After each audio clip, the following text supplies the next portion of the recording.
Hello, boys and girls.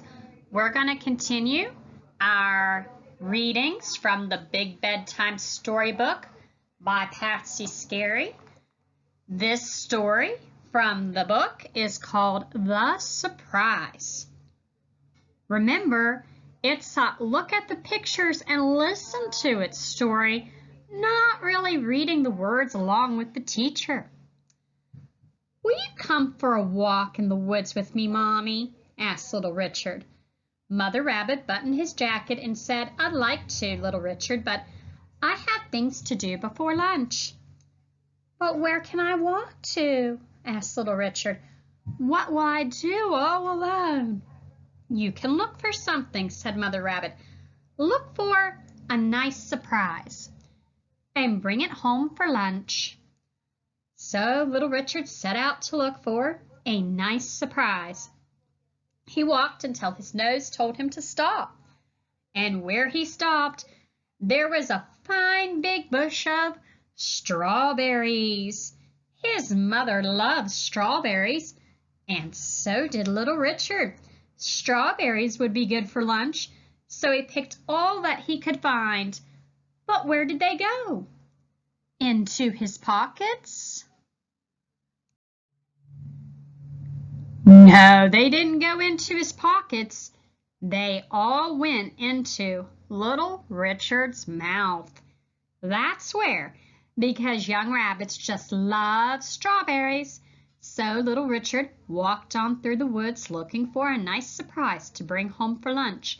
He looked into a hollow log and into shiny puddles, but he didn't find any surprises until sitting in the sunshine, he saw a pretty yellow flower. He knew his mother loved flowers, so little Richard picked it. He held the flower tightly in his paw, and he was just about to hurry home when he saw it was wilting. How sad! Its strong green stem was bending over, and the petals drooped sadly. Oh, you poor flower, I shouldn't have picked you, said little Richard.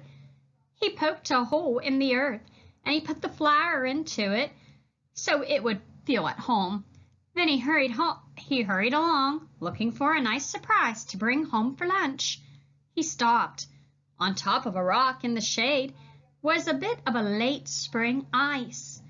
Now that would be good to bring home, thought little Richard. His mother could put the ice in her lemonade.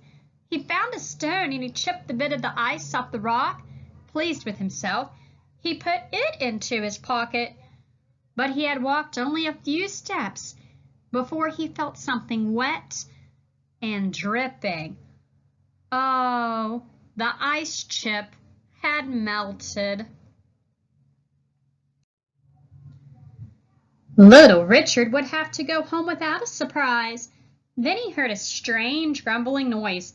It was coming from a large bush that seemed to be shaking its leaves. Out of the bush jumped a porcupine. He looked at little Richard and shook his head crossly. Nothing is ripe enough to eat, said the porcupine.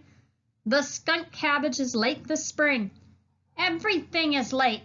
I spent all my time looking for something ripe enough to eat. What are you looking for? He asked. I'm looking for a surprise, said little Richard. My mother told me to bring home a nice surprise for lunch. Oh, said the porcupine thoughtfully. Then he waddled over to little Richard with a big friendly smile and said, I know of a nice surprise to bring home for lunch. And he whispered into little Richard's ear. Well, Mother Rabbit was delighted when she opened the door, for little Richard's new friend was the surprise he had brought home for lunch. This is Prickles, said little Richard. It was lucky that his mother had made such a huge pot of cabbage soup. It was Prickles' favorite. He and little Richard became best friends right away, and Mrs. Rabbit said that Prickles was the very nicest surprise little Richard could have brought home for lunch.